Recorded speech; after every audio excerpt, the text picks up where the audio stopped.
spoštovani gostje, kot uvod v današnjo slavnostno podelitev nagrad in priznanj Nacionalnega inštituta za biologijo nam je tudi tokrat zapel biološki oktet. Njihova prva pesem je bila prekmurska narodna Teče mi vodica. Lepo pozdravljeni, spoštovani predstavniki in podporniki slovenske znanosti. Poseben pozdrav gre častnemu gostu in slavnostnemu govorniku, doktorju Danilo Türku, bivšemu predsedniku Republike Slovenije. Predsedniku SAZU, akademiku, profesorju, doktorju Tadeju Bajdu, rektorju Univerze v Ljubljani, profesorju, doktorju Ivanu Svetliku, predsedniku Svetovnega slovenskega kongresa, doktorju Borisu Leskoviču, generalnemu direktorju Direktorata za visoko šolstvo Ministrstva za izobraževanje, znanost in šport, doktorju Stojanu Sorčanu, direktorju ARRS, profesorju doktorju Jožefu Gerkešu, predsedniku znanstvenega sveta ARRS, profesorju doktorju Marku Topiču, podpredsedniku KOSRIS-a, profesorju doktorju Lutarju. Toplo pozdravljamo tudi člane Slovenske akademije znanosti in umetnosti, direktorje inštitutov in drugih javnih ustanov, direktorje podjetij ter vse ostale dekane fakultet in člane upravnega odbora NIM. Seveda pa gre poseben pozdrav tudi vsem nagrajencem, dobitnikom priznanj in nagrad Nacionalnega inštituta za biologijo, katerim je današnja slovesnost namenjena. Nacionalni inštitut za biologijo je danes vodilni javni raziskovalni zavod na področju bioloških ved v Sloveniji z okoli 120 zaposlenimi. Dejavnosti NIB-a so tako temeljne kot aplikativne biološke raziskave, ki pa se prepletajo še z drugimi naravoslovnimi vedami, kot so kemija, fizika, agronomija, ekologija, biomedicina in biotehnološke vede. Pomembno poslanstvo NIB-a je svetovanje strokovnim službam ministrstev ter izvajanje analiz in ekspertiz v podporo politikam na več področjih kmetijstva, okolja in njegove varnosti ter preventivnega zdravstva. S pogodbenimi projekti inštitut sodeluje tudi s poslovnim sektorjem, predvsem s podjetji v farmacevtski, prehrambni ter drugih okoljsko in biotehnološko usmerjenih industrijah. Slednje odpira delovanje pisarne za prenos tehnologij, ki tesno sodeluje s Tehnološkim parkom Ljubljana, katerega so ustanovitelji in seveda sorodnimi pisarnami v Sloveniji. Pisarna tudi podpira naraščajoče število mednarodnih projektov, pretežno v območju Evropske unije. NIB je mednarodno priznana in zelo cenjena institucija, vpeta v mnoge projekte Evropske unije in mednarodne projekte. Zelo pomembna vzporedna dejavnost inštituta je izobraževanje mladih raziskovalcev. V procesu usposabljanja je vključeno nekaj 10 doktorantov letno. Vizija inštituta je in ostaja ustvarjati vrhunsko znanje in tehnologije na področju ved o življenju in okolju, ki bodo vpleteni v sodobno družbo in gospodarstvo v Sloveniji, pa tudi onkraj njenih meja. Eden od ključnih stebrov nastajajočega NIB-a pred 57 leti je bil profesor dr. Miroslav Zel. Zato njemu posvečamo nagrade z področja, na katerem NIB pretežno deluje. Letos tradicionalne Zejeve nagrade podeljujemo že 7. Danes bomo podelili nagrade NIB-a za izjemna doktorska dela in nagradi Miroslava Zeja za izjemne dosežke na področju biologije in sorodnih ved v zadnjih 5 letih. Da pa je Nacionalni inštitut za biologijo tako uspešen že zadnjih 21 let, ima veliko zaslug direktorica, profesorica doktorica Tamara Lah-Turnšek, ki jo vabi mikrofon. Prosim.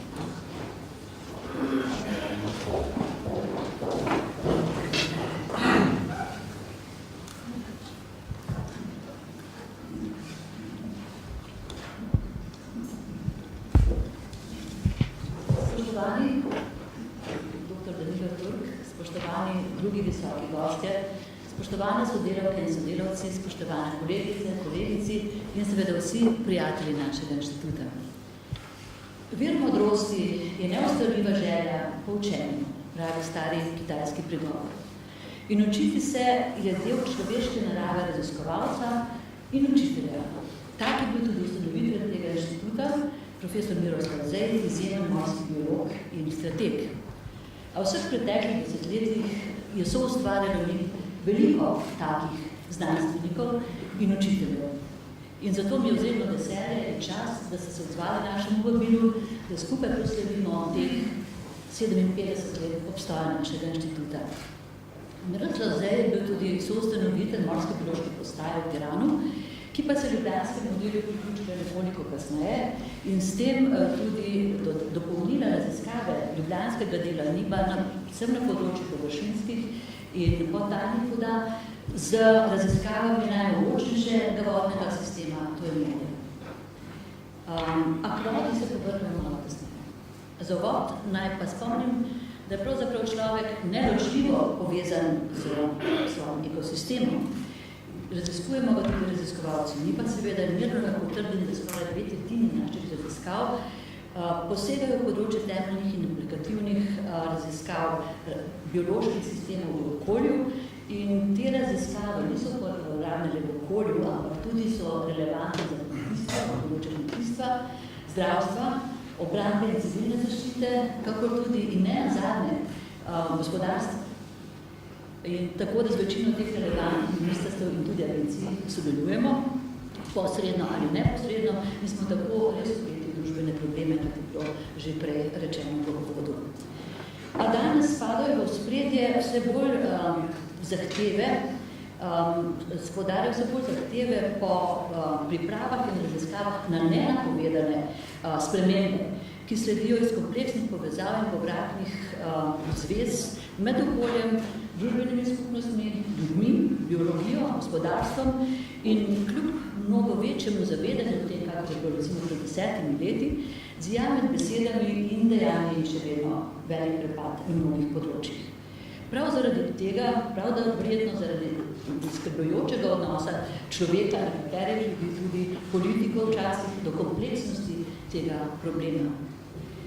Večkrat kot ne, žal, naletimo na slabo konkurentnost politik glede vključevanja raziskovalnega pristopa v aktualne probleme družbene okolja.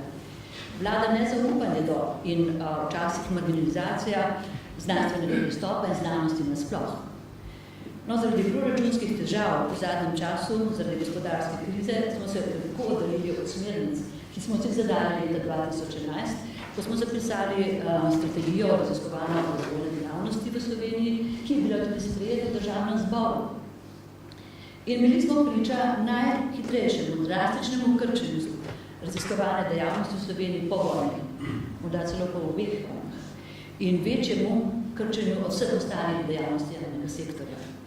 Danes je raziskavam namenjenih le še polovico javnega denarja, ki naj bi jih, če bi sprejeli strategijo 2011, vlagali v znanost. In čeprav je trend zniževanja na srečo že 2 leti ustavljen, predvsem nedvomno zaradi prizadevanj Ministrstva za visoko šolstvo, znanost in šport, je vendarle nerazumevanje potreb in pomena znanosti same, pravzaprav strani politike, pospešil ta neustavljiv, rečemo lahko enosmerni beg možganov. In znanstvene ustanove so morale skrčiti število sodelavcev, njih na primer iz 150 na slabih 120, kako se nam obeta tudi v letu 2017. Vse manj lahko izvajamo temeljne raziskave, čeprav vemo, da bomo brez njih kmalu ostali tudi brez vseh drugih projektov. Naša opozarjanja strahove se uresničujejo, ko se primerjamo z državami Evropske skupnosti, predvsem na primer sosednjo Avstrijo, kjer so krizo prebudili še večjim vlaganjem v raziskovalno in razvojno dejavnost. A to malodušje, ki se nastaja med tistimi, ki smo se pravzaprav za drugačno politiko najbolj prizadevali in nas danes tudi vsilil med sebojna kritiziranja in obtoževanja, vendarle ne more zadušiti navdušenja tistih mladih ali tudi starejših raziskovalcev, ki kljub težkim pogojem dosegajo celo nadpovprečne uspehe.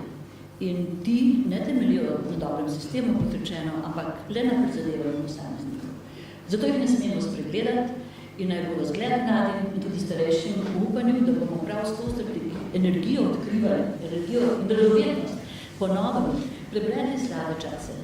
Res opažamo nove poganke, nove dosežke mladih in malce starejših, ki jih iščemo tudi v sodelovanjih v Sloveniji, izven Slovenije, med institucijami in upamo tako, da bomo kmalu mi prebrodili to krizo in da se bomo našli nove niše, kjer bomo spet lahko svetili, kakor smo nekoč in naše znanje tudi primerno umestili, kamor sodi. Zato potrebujemo modrost in pametne odločitve, ki seveda izvirajo iz neustavljive strasti in želje po znanju, kakor pravi tisti kitajski pregovor. Zdaj pa voda je osnovni pogoj življenja.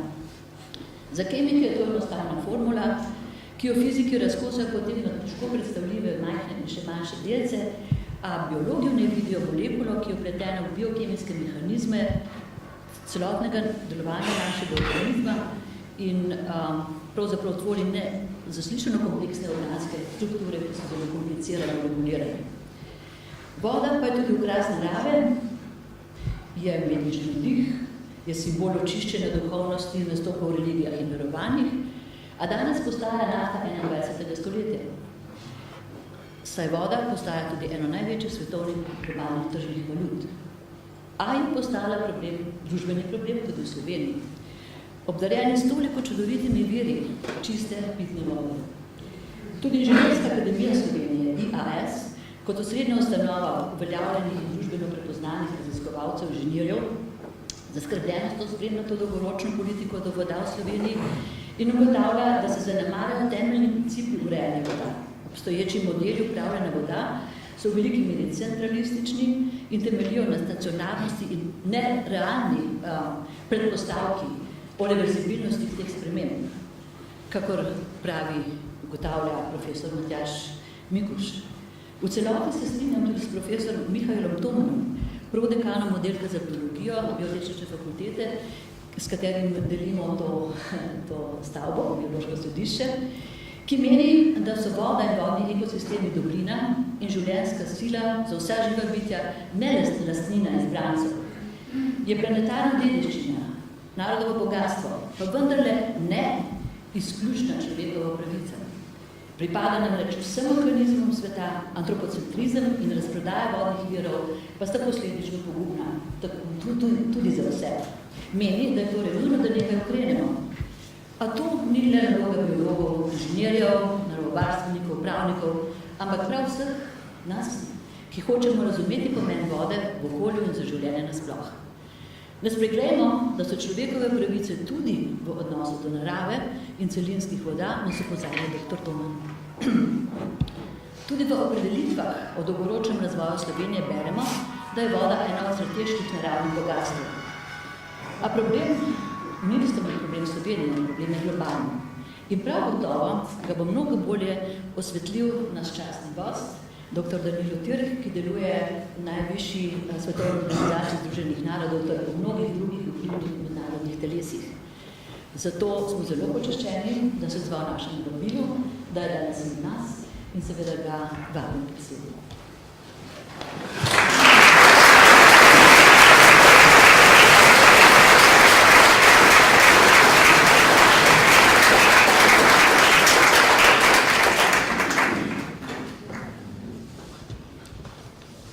Spoštovana gospa direktorica, profesor dr. Tamara Lahtorč, hvala lepa za to vabilo.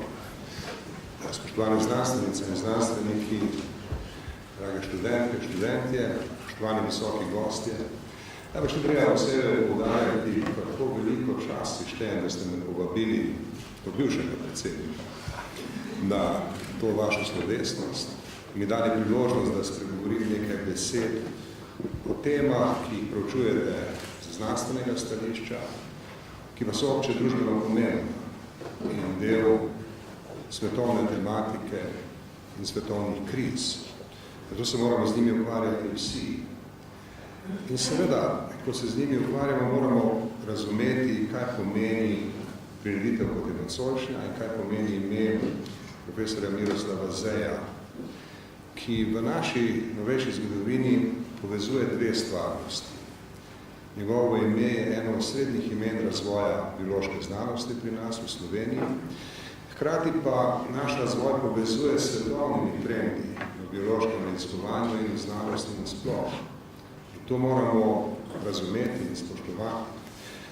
Kot velik poznavalec morske biologije je bil Miroslav Zej cenjen povsod po svetu in je precejšnji del svoje znanstvene poti prehodil kot strokovnjak Organizacije Združenih narodov.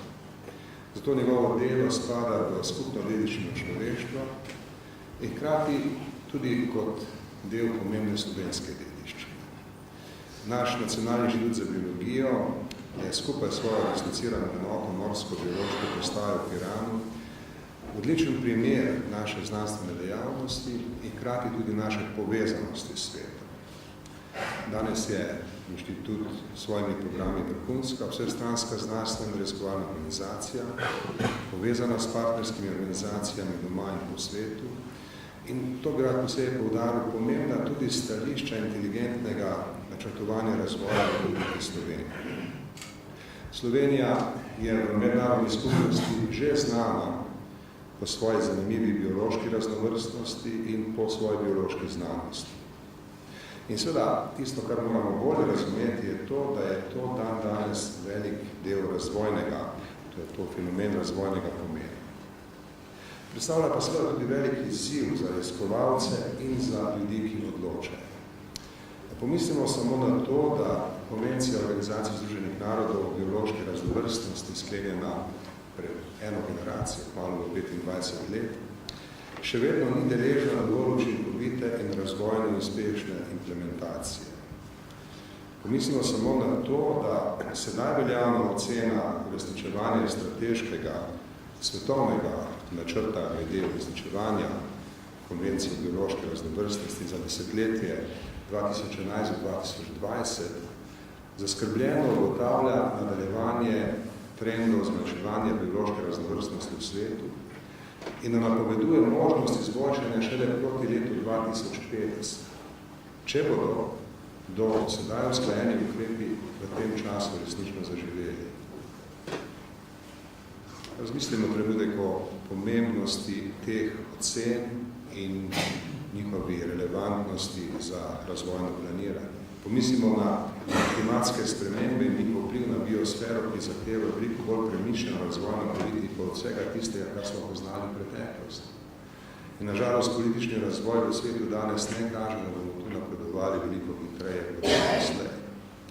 In na vašem delovnem področju še s posebno subtilnost izkazuje življenjska nujnost povezovanja znanstvenih spoznanj s politično premišljenimi odločitvami in skrbnim razporejanjem vselej omejenih finančnih in drugih virov.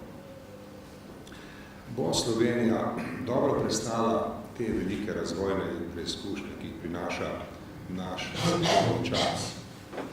Odgovor na to vprašanje ni enostaven in pozitivno odgovor nikakor ni naprej zagotovljen. Resnično potrebujemo dobro sinergijo znanstvenih spoznanj z razvojem ekonomije in z izboljšanjem, poudarjam, izboljšanjem kakovosti politike.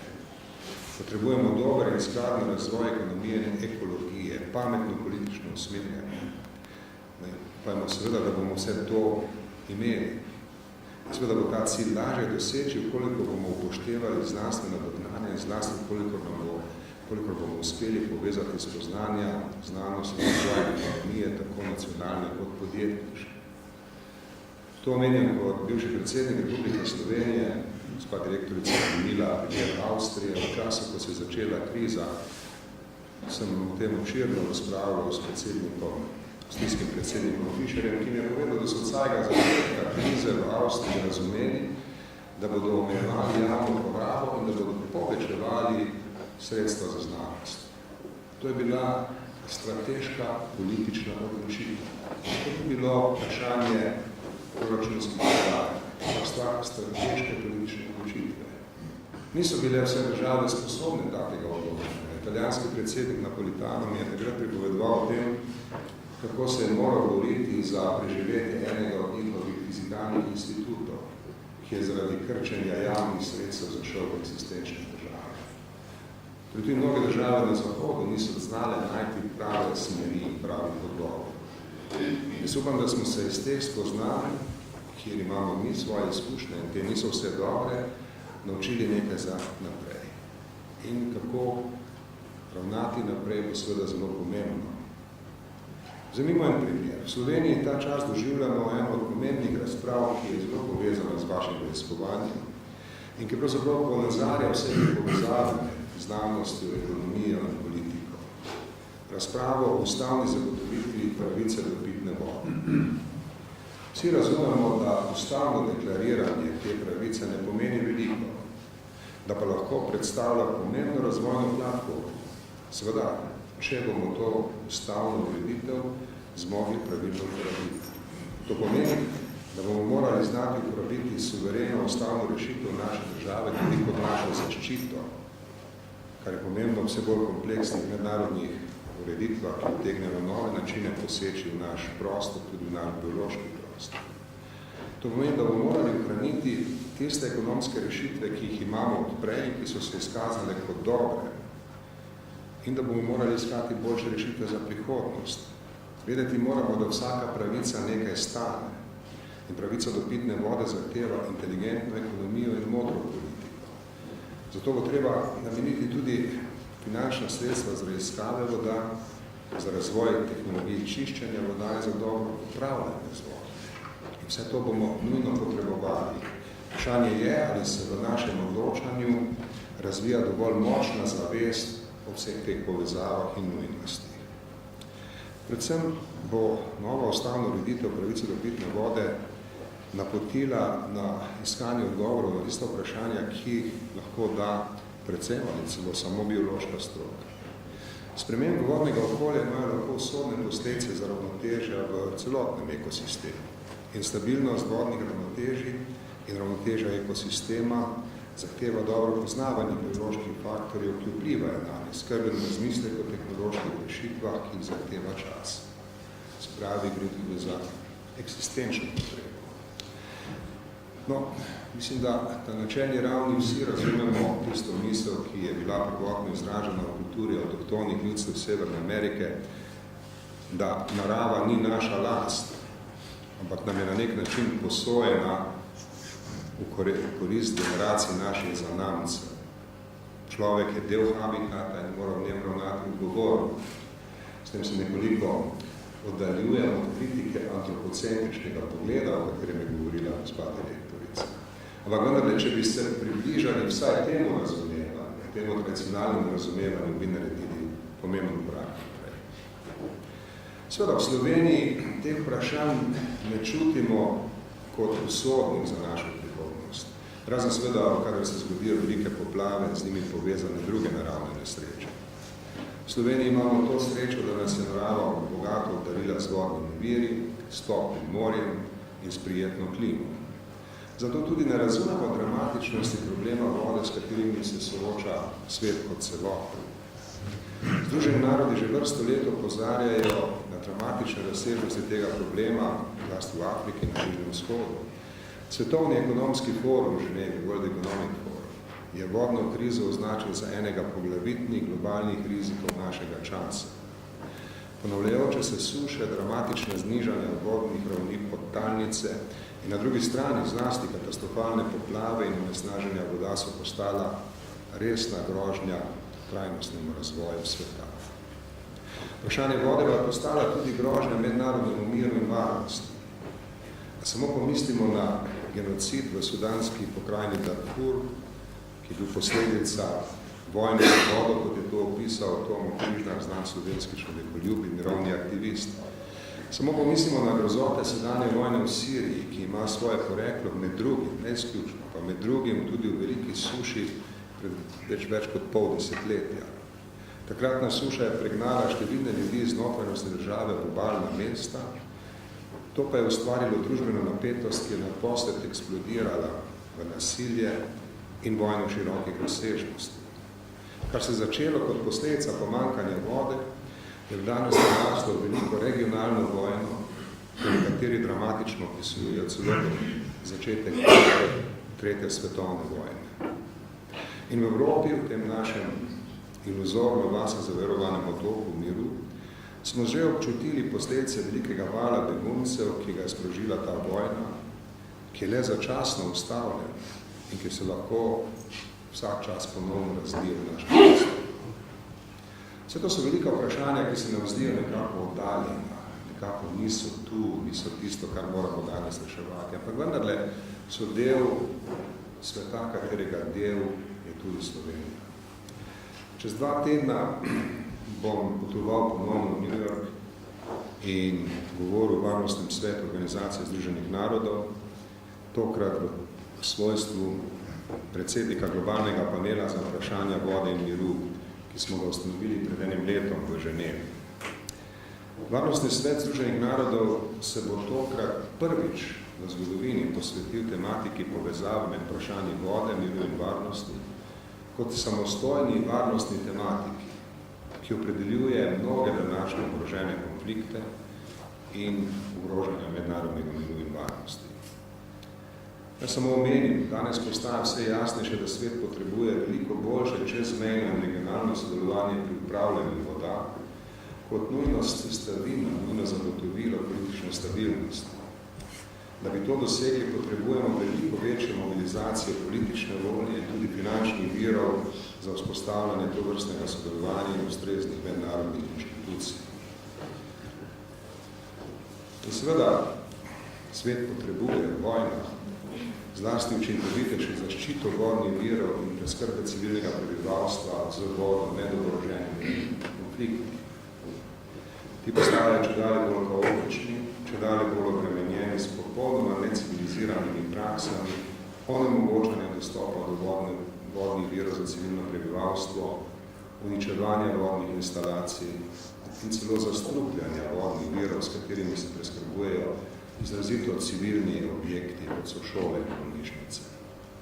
Ustrezne rešitve vprašanj uporabe vode in razvoja vodnih virov v okviru mirovnih sporazumov, kot nujne vsebine povojne obnove in podlage za politično stabilnost in za razvoj.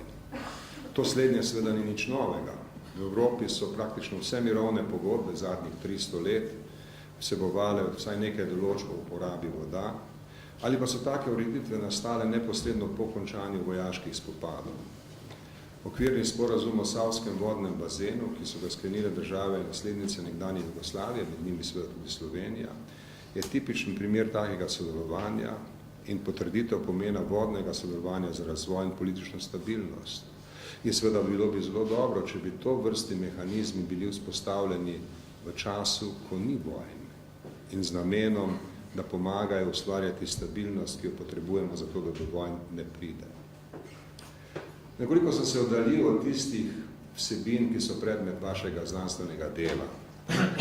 Vendar bi to verjetno ne boste zamerili, kajti želel sem resnično poudariti eksistenčno pomembnost tega, kar delate.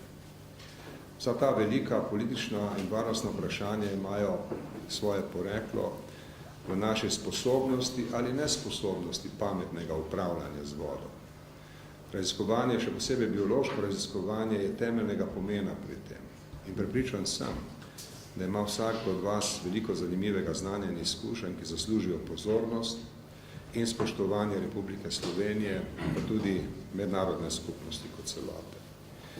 Zato vam želim veliko uspehov pri delu in seveda današnjim nagrajenkam in nagrajencem čestitam za njihove dosežke. Tako kot vsi, ki smo tu, si tudi sam želim, da bi bilo takih uspehov, ki bodo danes nagrajeni, čim več. Hvala lepa.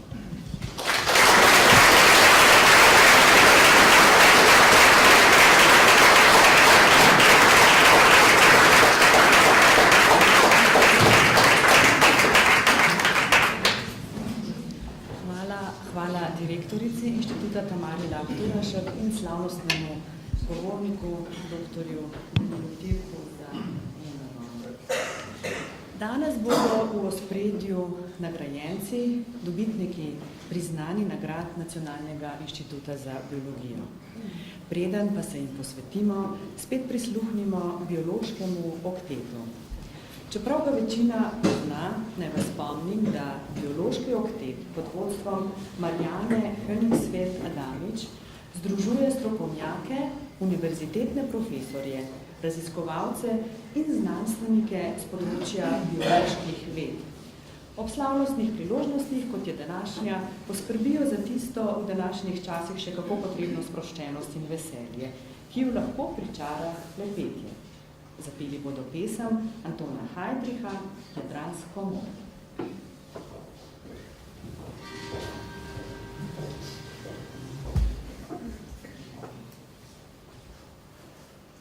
Yeah.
prijeten nastop.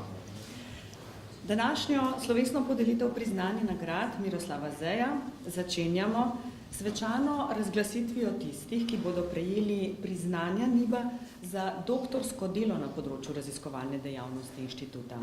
Priznanja bosta podelili direktorica inštituta in predsednica komisije za nagrade, profesorica doktorica Marina Dermastja. Najprej pa prosim Marino Dermastja, da predstavi poročilo komisije.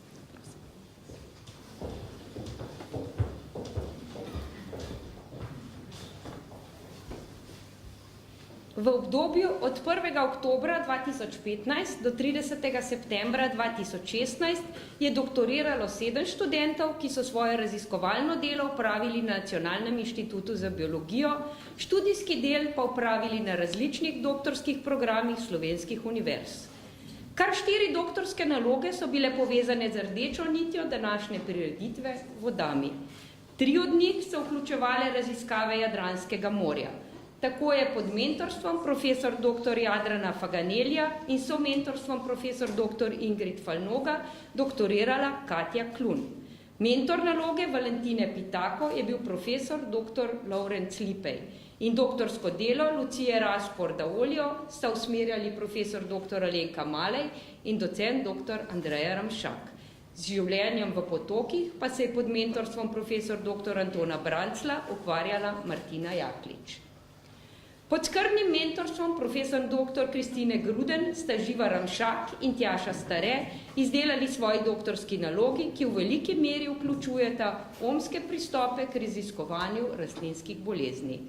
In ne nazadnje je Urška Verbovšek izdelala svojo doktorsko nalogo pod budnim očesom profesor Tamare Lah-Turenšek in častnega člana našega inštituta profesor dr. Korneliusa van Nordena. Priznanja bomo danes podelili tistim, ki so z nami. Tako na oder vabim doktorico Katjo Klun, ki je doktorsko delo opravila pod mentorstvom profesorja dr. Jadrana Faganelija in somentorstvom profesorice doktorice Ingrid Falnoga.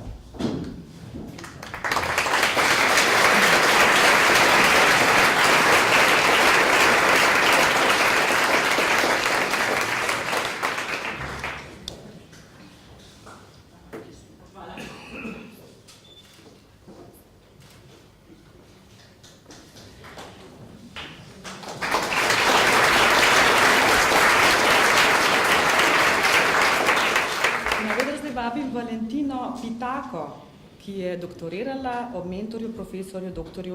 Lovrencu Lipeju.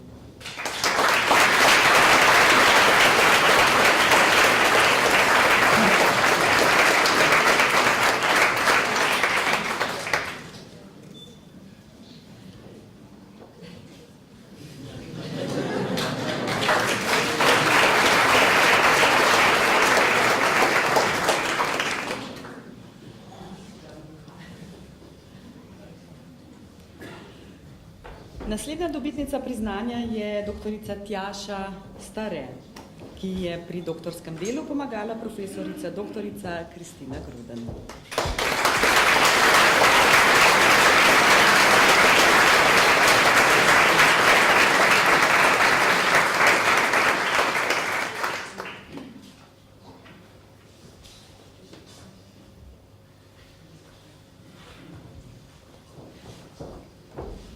Urška Verbovšek pa je doktorirala ob mentorici, profesorici doktorici Tamari Lah-Turenšek.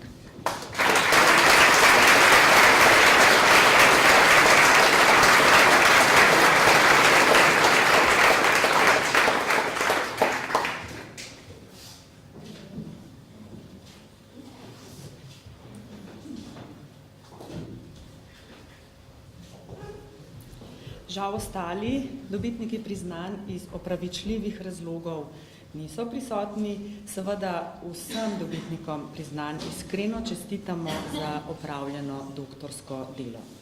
Zdaj pa je na vrsti še posebno priznanje za izjemno doktorsko delo. K mikrofonu spet vabim Marino Dermastja.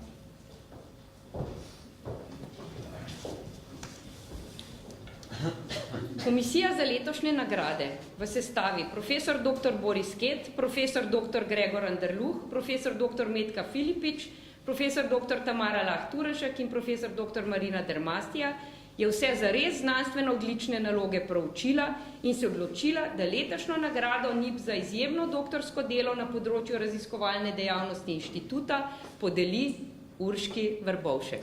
Prosim, da se nam še enkrat pridružite.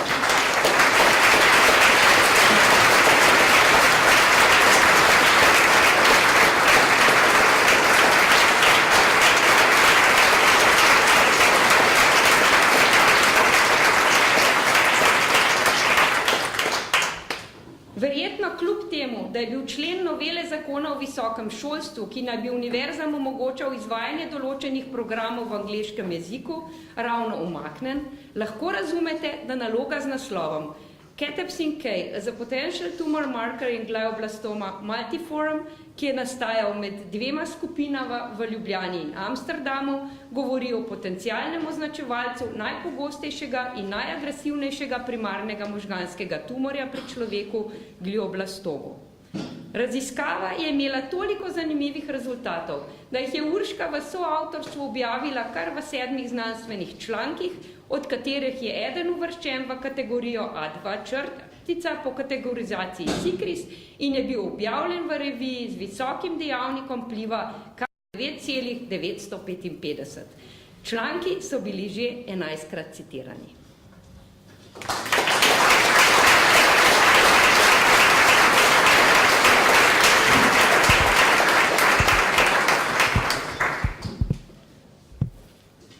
Doktorica Urška Verbovšek, seveda iskrene čestitke za nagrado.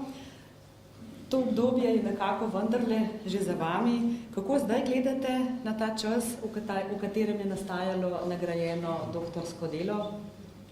Ja, v prvi vrsti bi se res rada iskreno zahvalila za prejeto nagrado, za izkazano priznanje za moje delo.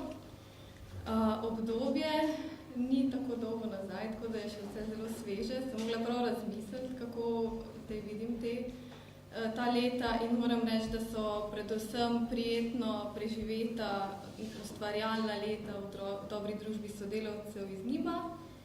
Hkrati je bilo pa seveda potrebno premagati kar nekaj izzivov na tej poti, kjer sta mi ob strani stala moja mentorja in je vse skupaj se na to zaključilo v tem doktorskem delu.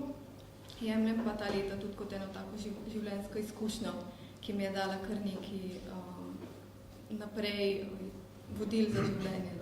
Naprimer, nam zaupate kakšno? Ja, recimo, da moraš biti potrpežljiv in zaupati. Kako vaše raziskovalno delo odmeva danes, kje ste zaposleni in kako uporabni so izsledki vašega dela in nasploh izkušnja raziskovalca? Ja, danes sem zaposlena v Lekovi biofarmacevtiki. Odgovorna sem za zagotavljanje kakovosti in sproščanje celičnih bank.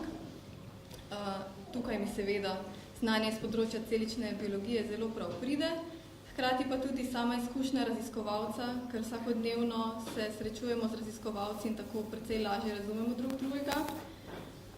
Zelo vesela pa sem, da tudi Lek zelo ceni mlade doktorje znanosti in jih na veliko zaposluje, s tem izkaže zaupanje v pridobljeno znanje, sploh doktorji z področja bioznanosti in biomedicine in se mi zdi, da je to zelo pomembno.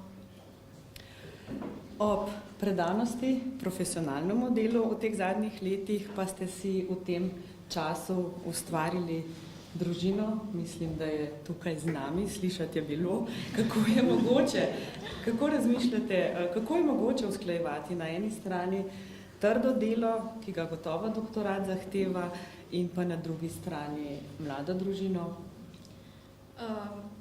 Ja, naj rečem, da se nikoli posebej s tem nisem ukvarjala, kako to uskladiti.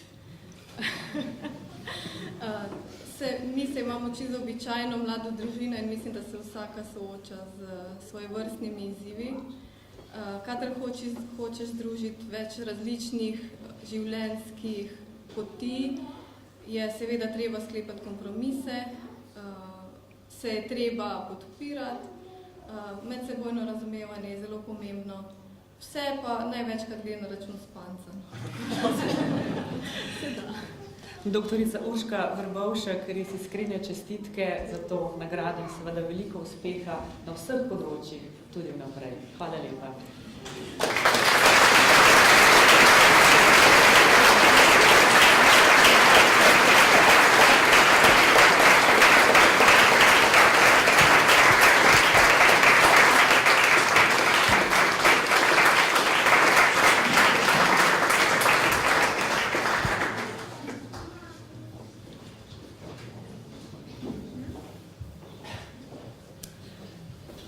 Na vrsti pa sta že nagradi Miroslava Zeja za izjemne dosežke na področju dejavnosti inštituta.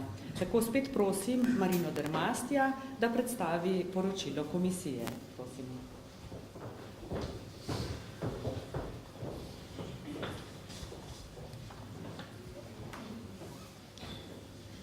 Na letošnji razpis nismo prejeli predlogov za veliko nagrado Miroslava Zeja, a na drugi strani kar nekaj predlogov za nagrado Miroslava Zeja za izjemne dosežke na področju dejavnosti inštituta. Komisija v že prej imenovani sestavi je predloge preučila in se odločila, da podeli 2 nagradi. Nagrado Miroslava Zeja za izjemno znanstveno-raziskovalne dosežke v zadnjih 5 letih prejme profesor dr. Kristina Sepčič z oddelka za biologijo Biotehniške fakultete in jo kar prosim, da se nam pridruži.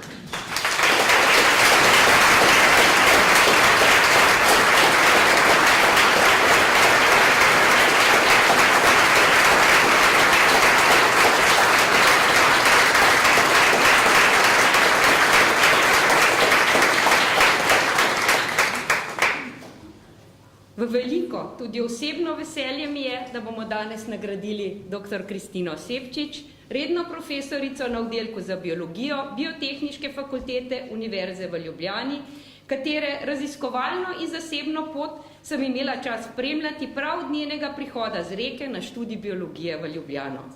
Glavno področje njenih raziskav so naravne spojine in njihova biološka vloga.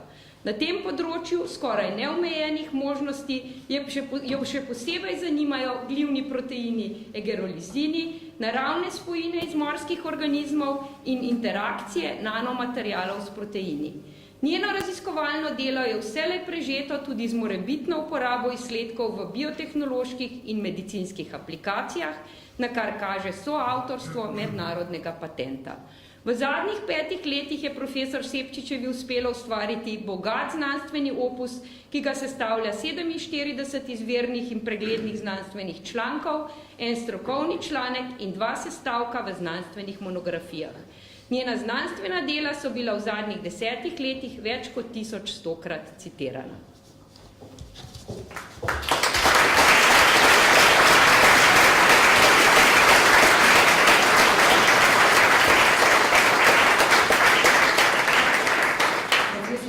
Doktorica Kristina Sepčič, seveda iskrene čestitke ob nagradi. Kot smo lahko slišali, ste svoje zanimanje, raziskovanje usmerili v 3 glavne smeri. Raziskovanje proteinov egerolizinov iz gliv, raziskovanje naravnih spojin iz morskih organizmov in raziskovanje interakcij nanomaterialov s proteini. Dejstvo pa je, da vas zanimajo predvsem raziskave, katerih izsledki bi bili lahko potencialno uporabni v farmakoloških in biomedicinskih aplikacijah. Zakaj? Ja, hvala lepa. Moram priznati, da sem izjemno počaščena, da sem letošnja dobitnica. In lahko? Ravno tako velikokrat sem imela priložnost predavati v tej predavalnici, ampak nikoli ni bila tako polna.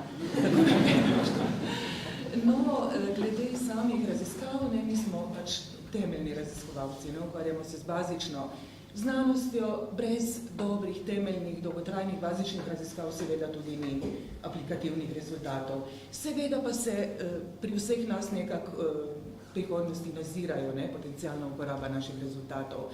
Zavedamo se, da morda tudi sami ne bomo dočakali tega trenutka, vendar veseli smo, če vsaj nekomu nakažemo na morebitno možnost in uporabnost. Tisto, kar naše raziskave dela aplikativne, je, če samo povzamem ta 3 področja, Z področja naravnih produktov, morskih organizmov, njihova potencialna protitumorska aktivnost, njihova potencialna uporaba kot zdravila za določene bolezni, recimo Alzheimerjevo bolezen, njihova protivegetativna aktivnost oziroma sposobnost, da preprečujejo naseljevanje različnih mikro- in makroorganizmov na potopljene površine in podobno. No, kar se tiče omenjenih raziskav interakcij nanomaterialov z proteini, tovrstne interakcije so zanimive, ker lahko vodijo v razvoj novih dostavnih sredstev za zdravila in recimo kot biosenzori. Konkretno sem tukaj sodelovala kot pridruženi člen ene večje raziskave, ki jo vodi moja kolegica, profesorica Damjana Drobne, kjer sem pomagala pri teh interakcijah in konkretno imobilizirali smo en encim, ki je udeležen v živčnem prenosu acetilholinesterazo na ogljikove nanomateriale. Uspelo nam je dobiti pač stabilno imobilizacijo, pri čemer encim ni izgubil aktivnosti, kar bi lahko enkrat bilo morda uporabno kot biosenzor. No, tretje področje, to so pa interakcije egerolizinskih proteinov z lipidnimi membranami, je pa ravno zelo aktualno. Egerolizini so proteini, ki jih producirajo različne bakterije in glive in tvorijo interakcije z točno specifičnimi lipidi, komponentami bioloških membran, kar jih dela lahko potencialno zanimive bodisi kot označevalce membranskih lipidov ali njihovih domen, bodisi tudi kot morebitne bioinsekticide. Namreč v interakciji z enimi drugimi proteinskimi partnerji lahko tvorijo opore v membranah, ki vsebujejo določene specifične nevretenčarske lipide. Takole, ko vas poslušamo, ko govorite o teh vaših treh usmeritvah, ni zaznati, da bi vam bila katera ljubša, do vseh ste enako pridani, pa vendarle med temi tremi usmeritvami je katera tista, ki vam je bolj ljuba. Seveda, da je prvo ljubezen človek nikoli ne pozabi, vsaj tako pravijo, in pri meni so to biološko aktivne snovi iz morskih organizmov, ki so bili tema tako moje diplome, kot tudi doktorske naloge. Zakaj me to tako fascinira? Ker je narava še vedno najboljši kemik. Spojine, ki so pridobljene z evolucijo in ki imajo biološko aktivnost, ciljajo točno določene biološke tarče, molekularne tarče, in človek jih lahko potem izkoristi v farmaciji, v različnih drugih aplikacijah. Še vedno je velik, visok delež, okrog 40% zdravila na trgu narejenih na osnovi naravnih struktur. No, kar pa zadeva morske organizme, človek je od davnin posegal za rastlinami, ki so nekako bile najbolj dostopne. Potem se je začela era mikroorganizmov in šele z razvojem tehnik, ki so omogočile dostop v oceane in pristop tem organizmom, ki živijo tam, se je izkazalo, da ti organizmi razen velike biološke diverzitete imajo tudi ogromno kemično diverziteto, torej spojine z najrazličnejšimi novimi strukturami. Morja, torej organizmi, ki v njih živijo, predvsem sesilni organizmi, spužve, mahomjaki, plaščari, alge, so seveda pritrjeni, nimajo lokomotornega sistema, ne morejo zbežati pred plenilci, ne morejo se ščititi, ne morejo aktivno loviti plen in tudi morajo se boriti za prostor v tem zelo kompetitivnem okolju. In v ta namen izločajo številne biološko aktivne spojine in od začetkov raziskav sredi 20. stoletja je danes že 7 takih spojin na tržišču.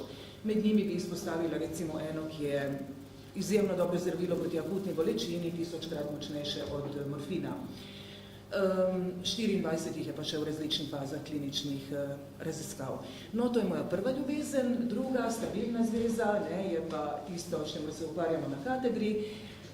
To so pa interakcije proteinov z biološkimi membranami. Tudi to področje me fascinira, ker ponuja ogromno število morebitnih aplikacij. Proteini iz egerolizinske družine so uporabni na različnih področjih, kot sem že prej omenila. No, glede na to, da je vaše raziskovalno delo vselej prežeto z morebitno uporabo izsledkov v biotehnoloških in medicinskih aplikacijah, ni presenetljivo, kot smo že slišali, vaše soavtorstvo v mednarodnem patentu. Nam lahko poveste kaj več o tem? Seveda, ta patent je produkt neplodne raziskave, pač sodelave z kolegi iz Univerze v Aberdeenu na Škotskem. Konkretno molekula, katere uporaba je zaščitena, je bila predmet moje doktorske disertacije, to so polimerne kationske spojine iz enemorske spužve, ki med ostalim imajo tudi to lastnost, da v membranah naredijo prehodne pore. Skozi te pore lahko v celico vnesemo pač tuj material, recimo DNA, ki jo celica potem lahko inkorporira tudi v svoj genom in izrazi proteine. Temu pojavu rečemo transfekcija. No, z uporabo teh kationskih polimerov je pač bilo pokazano, da je v sesalskih celicah možno narediti take prehodne pore, skozi katere je potem bil vključen v celico zapis za DNA, za zapisom za zeleni fluorescenčni protein. Pore so se zaprle, celice so pa po 2 dnevih inkubacije začele zeleno svetiti, kar je bil dokaz, da so stabilno inkorporirale to DNA. Seveda, morebitna uporaba teh sredstev za transfekcijo je pri zdravljenju različnih genskih bolezni, ko je potrebno v celico vnesti kakšen manjkajoč gen, popraviti že obstoječ gen in podobno. Čemu pa se posvečate? No, trenutko, kot sem že povedala, sem v stabilni zvezi z egerolizinskimi proteini. To so proteini, ki tvorijo pore v bioloških membranah in tu je tudi predmet našega projekta trenutno na katedri. Z ene strani ti proteini ciljajo točno določene lipide in uspelo nam je pridobiti eno tako fluorescenčno fuzijsko varianto proteina, ki označuje zelo pomembne domene v membranah. To so tako imenovani membranski rafti, ki so izjemno biološko pomembni. Z uporabo teh proteinov lahko sledimo tako strukturi, kot tudi dinamiki teh raftov v živih celicah. Drugi vidik njihove uporabe sem pa tudi omenila, nekateri od teh proteinov imajo to lastnost, da ciljajo lipide, ki so prisotni izključno v celicah nevretenčarjev, ne pa v celicah sesalcev. In v kombinaciji z enim drugim proteinom lahko te membrane perforirajo, torej so potencialno morda uporabni kot kakšni naravni bioinsekticidi.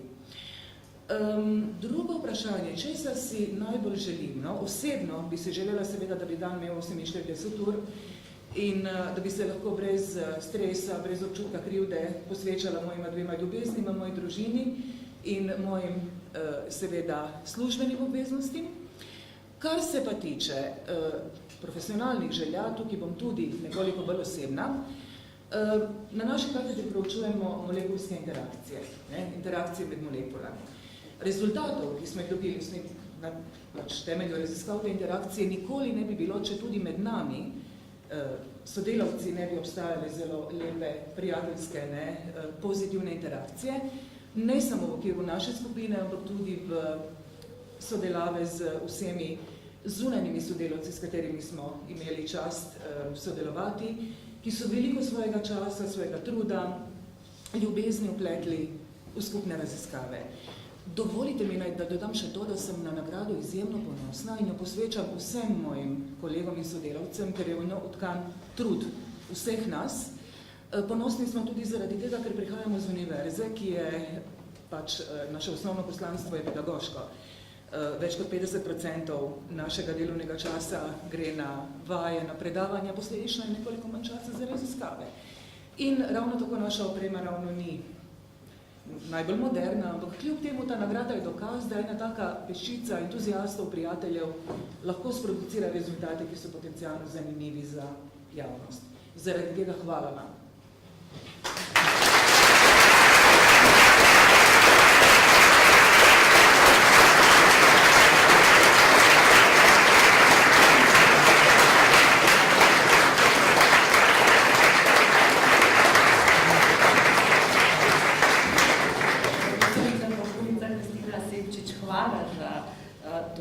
Predstavitev, nagrado pa bosta podelili direktorica Tamara Lah in predsednica znanstvenega sveta inštituta profesorica doktorica Valentina Turk.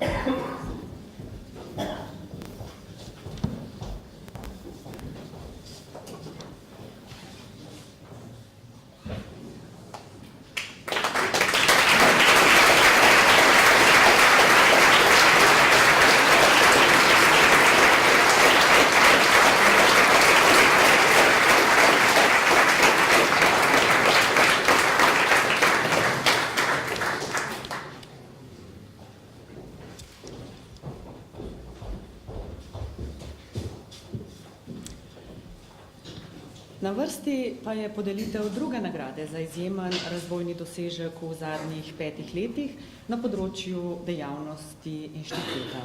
Prosim predsednico Komisije za nagrade Marino Dermastja, da razglasi nagrajenca.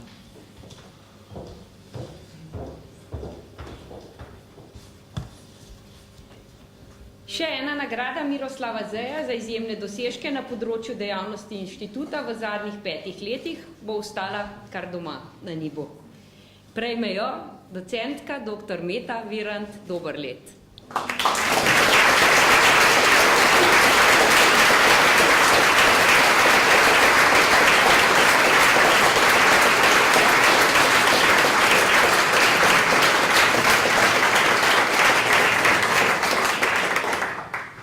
Izjemno uspešno znanstveno kariero dr. Mete Virant Doberlet je bistveno zaznamovalo intenzivno mednarodno sodelovanje, vzpostavljeno z zgodnjim odhodom v tujino, kjer je v daljših obdobjih sodelovala v raziskovalnih programih vrhunskih znanstveno-raziskovalnih ustanov.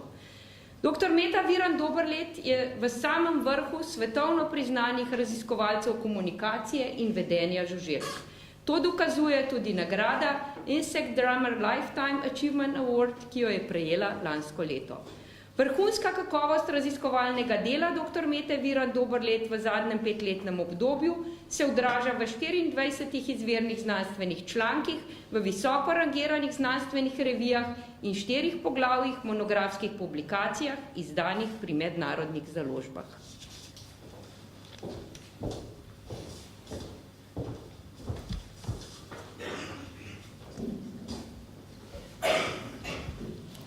Docentka doktorica Mera Virant Doberlet, seveda tudi vam iskrene čestitke. Vaša skupina je danes ena svetovno najbolj uspešnih za raziskave vibracijske komunikacije žuželk.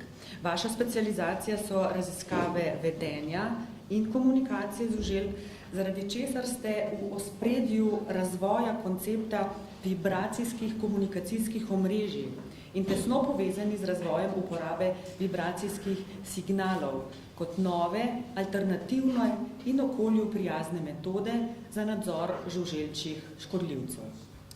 V vašem raziskovanju pa se je pomemben dogodek zgodil leta 2009, ko so se na vas s prošnjo raziskave ameriškega škržata, vedenja ameriškega škržata obrnili Italijani.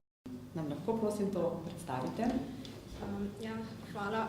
Naše sodelovanje z raziskovalci Univerze v Pizi in pa Agronomskega inštituta San Michele v Trentinu je en dober primer raziskave, kjer pravzaprav na začetku ne veš, kje boš končal.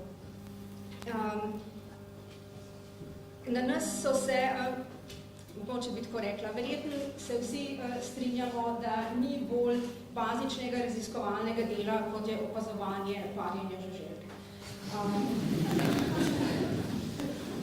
Italijanski kolegi so se na nas obrnili kot na eksperte raziskav vibracijske komunikacije, ker se ameriški škržatek, ki je prenašalec zlate trsne romanice, ki je ena od najbolj nevarnih bolezni vinske trte, sporazumeva izključno z vibracijskimi signali. Že naše prve raziskave so pokazale, da samci oddajajo rivalne signale, ki dejansko prekinjajo parjenje drugega samca in potem smo to naravno metodo pravzaprav samo še prenesli v prakso. Najprej smo opravili laboratorijske poskuse, potem pa je sledil seveda velik tehnični preskok, kjer smo to dejansko prenesli v vinograd na terenu in smo na to pravzaprav zelo ponosni, ker nam je v relativno kratkih letih uspel od temeljne raziskave do uporabe prenesti. V veliko zadovoljstvo mi je to, da, kot so mi povedali, italijanski vinogradniki že na veliko sprašujejo, kdaj bojo ta sistem lahko kupili in da bo po vsej verjetnosti dostopen na trgu v letu ali dveh. No, tukaj v tej zgodbi je ravno zanimiv ta preobrat. Verjetno se na začetku sploh ni zdelo, da je raziskave možno izpeljati. Danes pa ste mi zaupali, da pa se v tej smeri že v neki praktični izvedbi veliko dogaja v sodelovanju z fakulteto za elektrotehniko. Ja, mogoče bi najprej povedala, da tudi italijanski sodelavci na začetku so bili precej skeptični, ko sem omenila, da bi to pa mogoče šlo. Ko smo opravili laboratorijske raziskave, so rekli, se to pa mogoče ima neko perspektivo. No, potem smo pa, to moram pa tudi priznati, bili vsi skupaj z mano izjemno presenečeni, kako dobro to deluje v Vinogradu. In hranimo mnenje recenzenta, ki je v drugem članku, ki smo ga objavili, napisal, da je to popolnoma brez veze in da to na terenu ne bo nikoli delovalo. To je v bistvu neko naše notranje zadovoljstvo.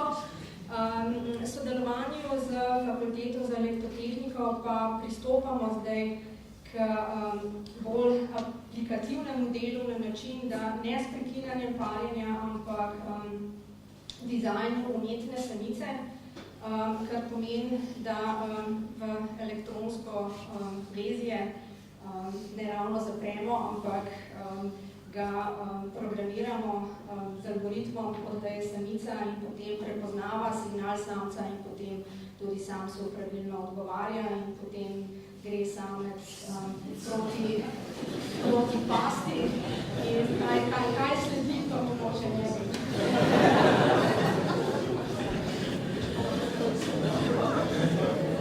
Zanimivo. No, že Marina je povedala, da je vašo izjemno uspešno znanstveno kariero bistveno zaznamovalo intenzivno mednarodno sodelovanje.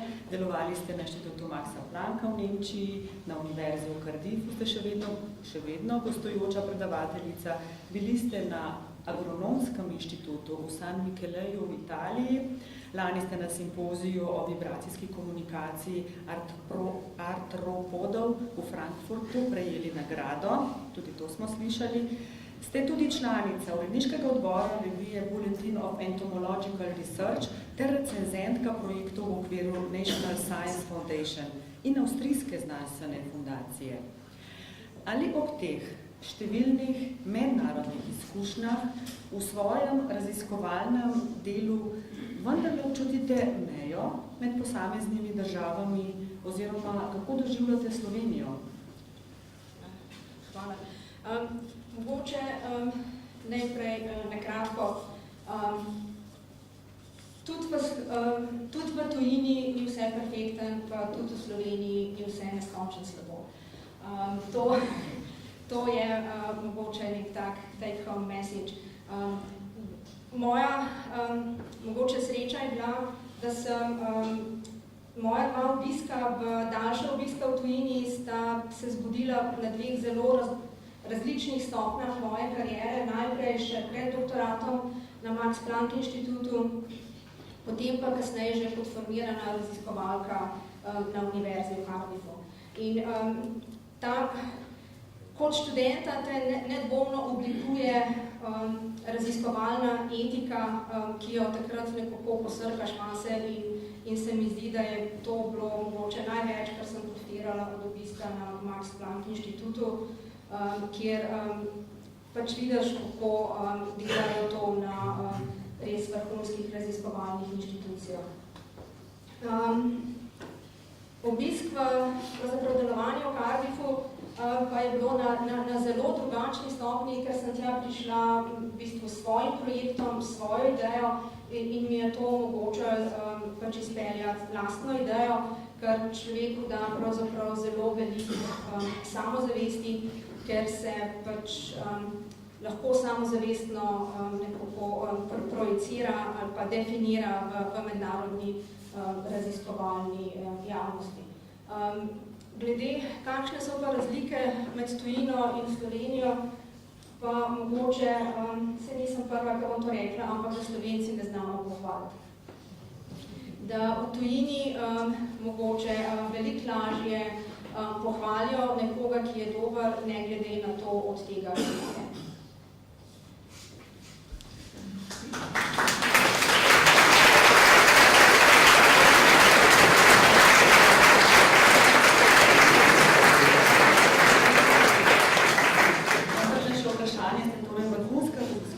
Zadnje čase prenašate svoje znanje na študente za področje etologije, imate tudi funkcije na ARRS. Hkrati pa ste začetkom letošnjega leta prevzeli tudi oddelek za raziskave organizmov in ekosistemov. Katero delo je vam najljubše? Je to prenašanje znanja na mlajše generacije, dajanje svojega glasu v nekih formalnih okvirih ali vodenje skupine v nekem tako rekoč svojem domačem okolju? Hvala. Odkrit povedan, tisto, kar niste omenjali, to je raziskovalno delo. Že kot otrok sem si želela pogovarjati živalmi, čeprav takrat sem imela nekako misli kaj večjega, pa bolj posmaga, ker so žuželke in imam izjemen privilegij, da pravzaprav lahko to na nek način celo delam. Tako da še zmeri mi je iz neke, ne vem, otroške radovednosti v izjemno zadovoljstvo, ko prvič registriramo vibracijske signale neke vrste, ker to smo dejansko prvi ljudje, ki smo te zvoke dejansko slišali. In to je dejansko neko intimno zadovoljstvo, nek thrill, bi človek rekel v angleščini. In upam, da to osebno zadovoljstvo in ta entuzijazem dejansko prenašam ne samo študentom, ampak tudi vsem sodelavcem na oddelku. In v bistvu vsem želim povedati, da nagrada ni samo moja, je tudi njihova, ker brez njihovega trdega in zavzetega dela, ko v bistvu poleti ne morajo jeti na dopust, zato ker so takrat naše živali prisotne, tudi vseh objav in tudi naših planov za naprej pravzaprav ne bi bilo.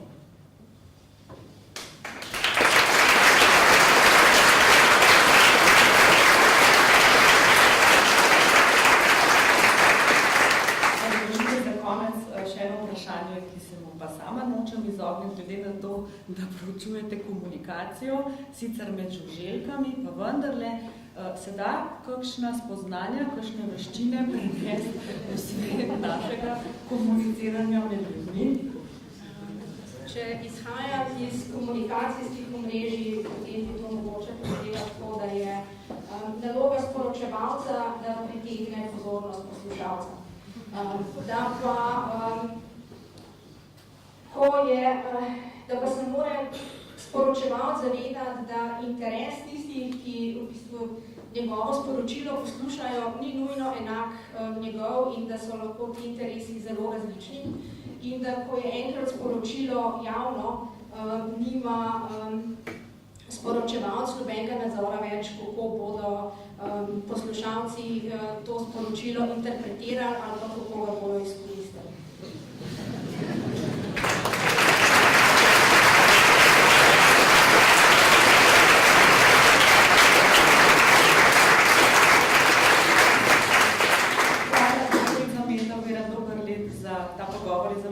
Nagrado bosta podelili direktorica Tamara Lah-Turenšek in profesorica doktorica Valentina Turek.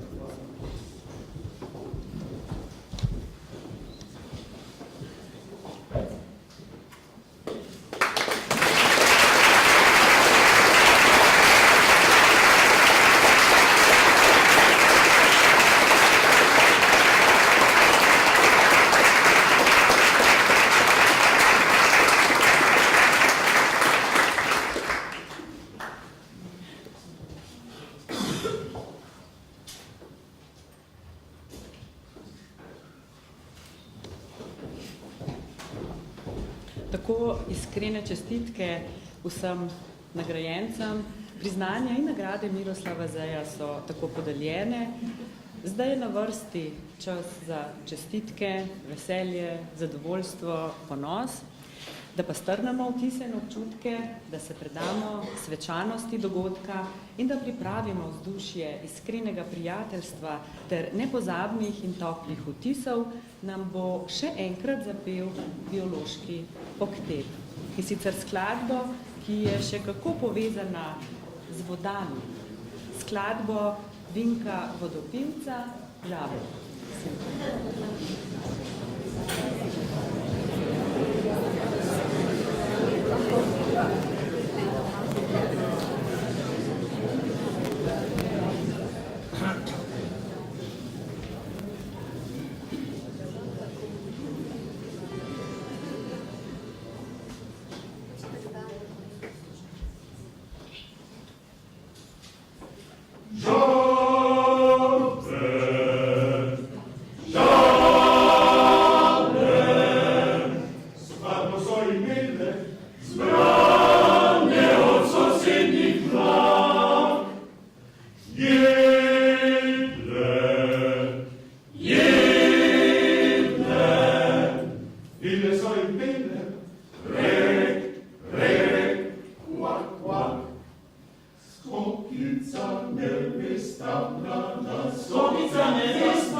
Iskrena hvala tudi vsem vam, spoštovani gostje, ki ste se nam danes pridružili na tem slovesnem trenutku Nacionalnega inštituta za biologijo.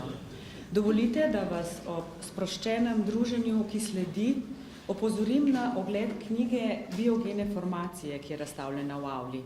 Avtorji so sodelavci NIVA, Lovrenc Lipej, Martina Orlando Bonaca in Borut Mavrič.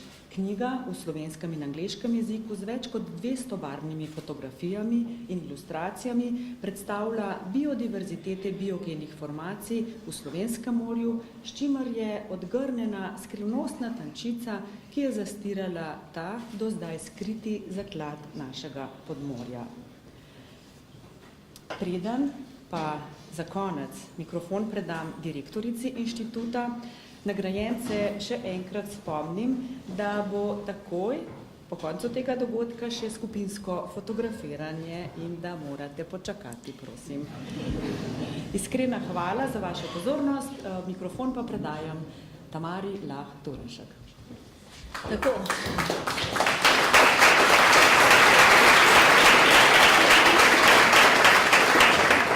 Konec dober, vse dobro, pravijo. Ampak najboljše pri tem je, da še ni konec. In da je najboljše šele pride.